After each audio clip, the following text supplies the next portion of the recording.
Rev up your engines!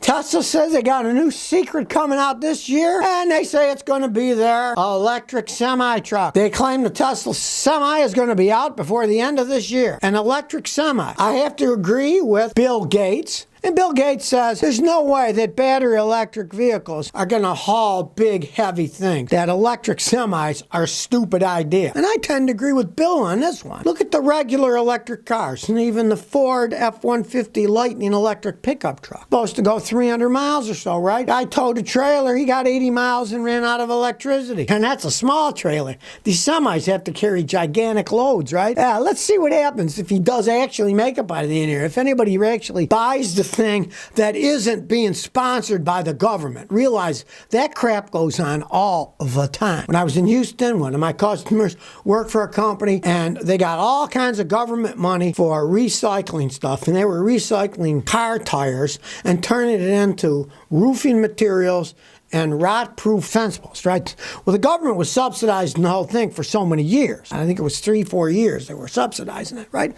They were still the most expensive fence posts and most expensive roofing materials, but they could make them because the government was subsidizing them heavily. Guess what happened after the 3-4 years of government subsidy went out? The company went bankrupt because without that subsidy, they were already selling the highest, most expensive fence posts and roofing materials out there anyway. Without that subsidy, the price was so much higher than anything else, nobody would buy the stuff. I'm sure that there'll be electric trucks going around that are subsidized by the government, but when it comes to competing in the real world, I don't think these electric trucks are ever going to amount to squat for big semis for going cross-country delivering stuff. Let's face the facts. Now, the Germans have already done a study, and in Germany, they've got hydrogen fuel cell systems around the whole country for big semi-trucks. And a German company said, look, we've already done tests, and we found that hydrogen fuel cell electric trucks where there's no battery, it's an electric motor, but it runs off hydrogen fuel cell. They can go around Germany, and they said that for every 1,000,000 miles driven, it'll be the same cost as what the diesel ones are. That makes sense because you're not carrying the weight of a battery that has to pull and be recharged.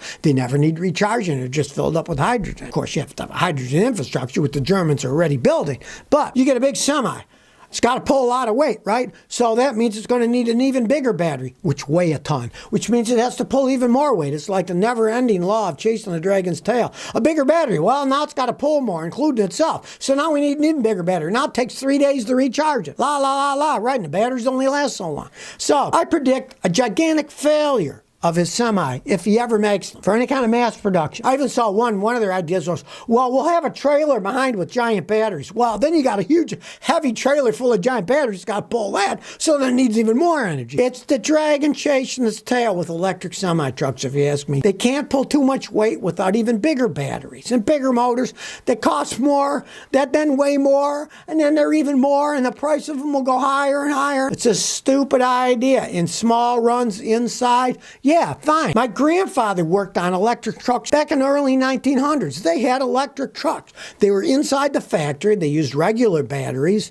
lead-acid batteries, and they recharged them at night. But they only went inside the factory going 2-3 miles an hour. They did not go cross-country. Rich Allen says, Scotty, is a BMW more exciting than a really boring Toyota? Depends on your definition of excitement. Now, I have to say, yes, the BMW is probably much more exciting because you never know. When is it going to break down? When is it going to cost $8,000 to fix that BMW? Where the Toyota, hey, it doesn't break, and you're driving down the road, you know? The BMW is generally going to be a lot faster than a Toyota, so driving it is exciting, but, you know, then when you slam on the brakes, it's really exciting. If they don't work, then you're going to have a real exciting time. With the Toyota, oh, they're so boring, the brakes always work, they always start up, they don't strand you in the middle of nowhere. If you want excitement and you have a lot of money, you need to have the money, get a BMW. 3MR says, Scotty, what are your thoughts on Honda CR-V 1.5 turbo? Are they reliable? Honda makes more internal combustion engines than any other manufacturer in the world. They know how to make engines. They've actually been making turbos for decades, turbo cars. They pretty much know what they're doing. Now, when they first came out, they had problems with oil dilution, which they have fixed lately. The only thing you have to realize is the smaller an engine,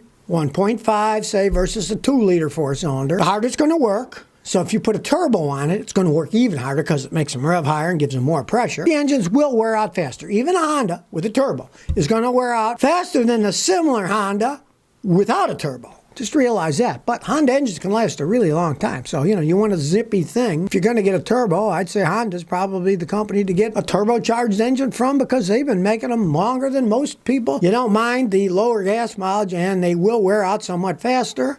Go ahead. Alex says, I recently purchased a 1988 Ford Bronco 200,000 miles. What can I do to make it drive reliably and smoothly? Don't drive it much. Okay, that thing is old. What are we talking about now? 33-year-old vehicle with 200,000 miles. Now, let's put on our thinking caps. Things are going to be worn, right? Well, you want to change the oil regularly, use full synthetic oil, change it like every 5,000 miles, take care of it, don't overheat it, and check everything for leaks at that age. See if the cooling system is leaking, get a pressure test, and see if any of the brake lines are leaking, get them fixed if they're leaking. See if oil is pouring out of the engine and repair the gaskets if they're leaking out.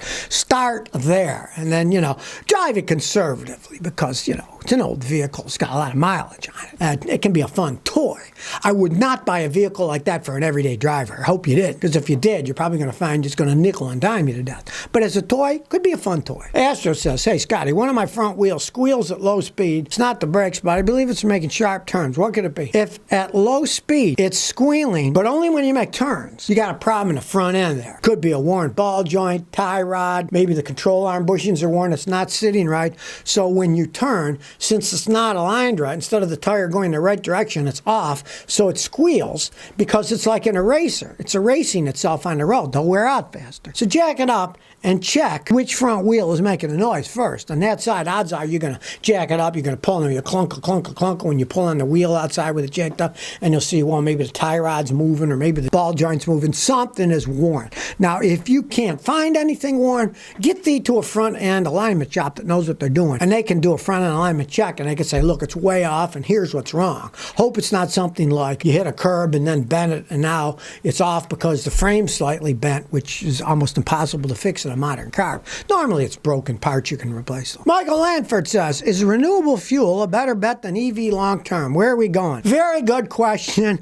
No one knows. The politicians, the wind blows, they lean to that side. If it blows the other way, they lean to the other side. No one really knows. If the deal that Porsche and the Germans are doing in South America, they got a prototype plant that they claim they can suck the carbon dioxide out of the air, then make a renewable fuel using biotechnology, wind power, wave power, green energy. Then they would make a very clean renewable fuel that when it burns, the main thing that comes out is carbon dioxide. Then they can suck the carbon dioxide out of the air again. That'd be perfect. You drive all the cars we got now using them. But that, of course, is a long way in the future, as probably is hydrogen fuel cells.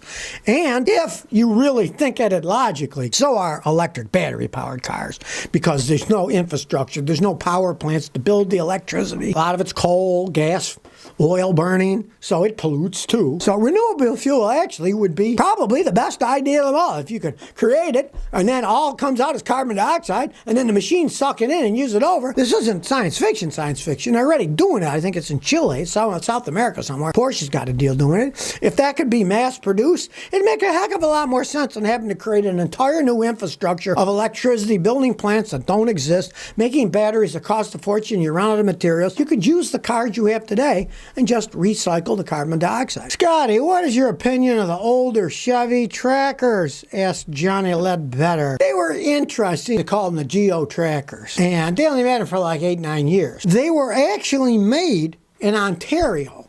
It was a joint deal between GM Canada and Suzuki. They're basically just rebadged Suzuki sidekicks, those little Jeepy things, right? For people who liked them, they were nuts about them. For people who didn't like them, they hated them. The problem is, they made them look like a Jeep off-road thing, right? But they had these tiny little engines in them. But in the United States, they were a dismal failure because Americans want bigger engines with more power, and they're really underpowered. Now, of course, if you buy one today in the United States, good luck getting parts for the stupid things. There's no Suzuki car dealerships. They pulled out of the United States a long time ago from bad sales. But the vehicles themselves were quite interesting. Little bitty thing, kind of fun to drive around. Like I say, underpowered. And they rode like a tiny Jeep, meaning rough as can be. I had a customer who owned one, drove from Houston to Florida, then came back and said, I'm selling it. What a piece of crap that thing is on the highway. If you like them, hey, but realize you're never going to find parts for them these days. So if you never want to miss another one of my new car repair videos, remember to ring that bell.